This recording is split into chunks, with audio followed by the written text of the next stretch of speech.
રાખી હતી તેનો આપણે લોટ બાંધ્યો. આમાં મેં આદુ મરચાંની પેસ્ટ, આજીનો મોટો અને નિમક અને આપણે એનો મેંદાનો લોટ અને થોડોક મેં ઘઉંનો લોટ લીધો છે. એટલે એ બધું નાખીને મેં સરસ આવો ગોટી થાય એવો લોટ તૈયાર કરી લીધો છે. હવે આપણે આ ગોટીને તળશું. હવે આપણે રોટી કરીશું નાની નાની. આ રીતના રોટીને મૂકવાનું.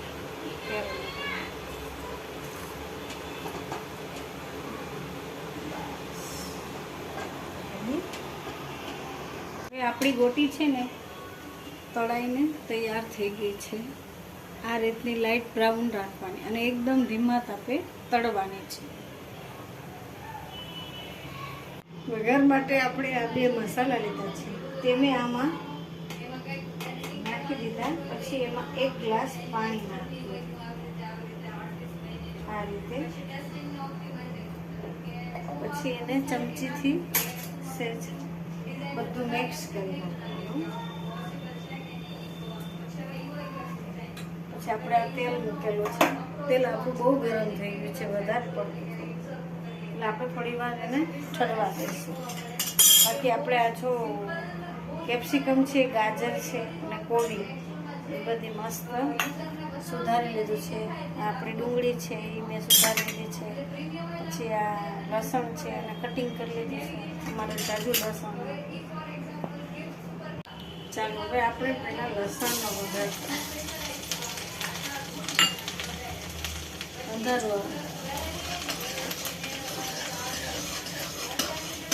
સહેજ લસણ આપણે સાતળી લઈશું.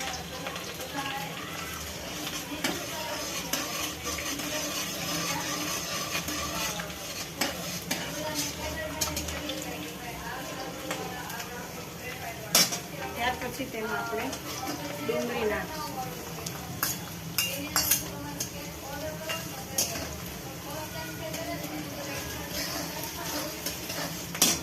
ત્યાર પછી તે આપણે બધું સુધારેલું છે, કેપ્સિકમ, ગાજર અને કોબી એ બધું આપણે સાતળી લેવાનું છે.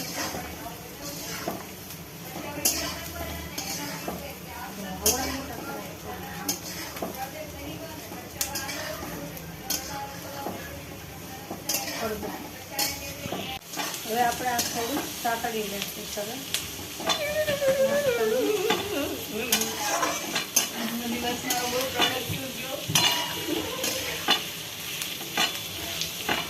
થોડો સોસ મિક્સ કરવાનો છે આપણે, થોડો મસાલાનો સાથે.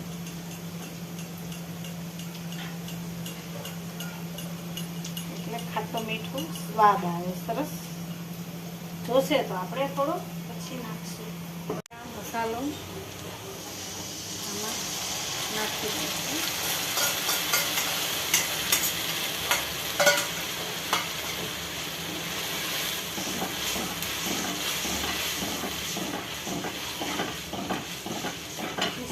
હલાવી દઈશું.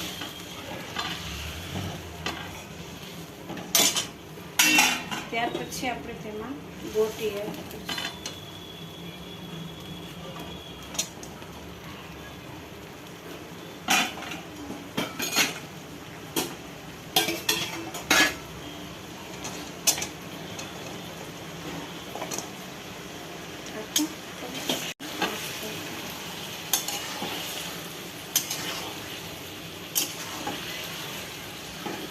જરૂર પડે તો થોડી ચટણી નાખવાની, સેજ અમથું સ્વાદ મુજબ જરાક ચટણી નાખવાની. થોડો કલર આવી જાય અને સેજ આપણો ઘરનો ગરમ મસાલો.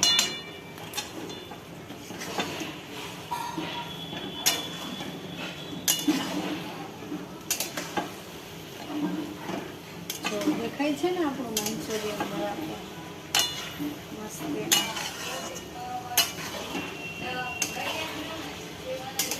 અમારી ધારાને જરાક ડ્રાય ખાવું છે, થોડુંક ડ્રાય કાઢીને પછી એમાં થોડું રસો કરીશ.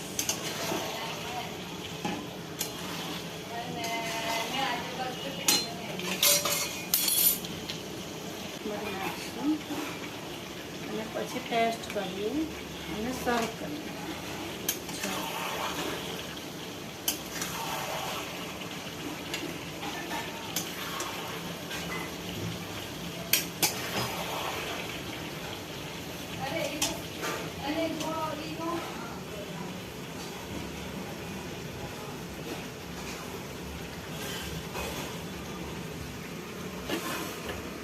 બીજું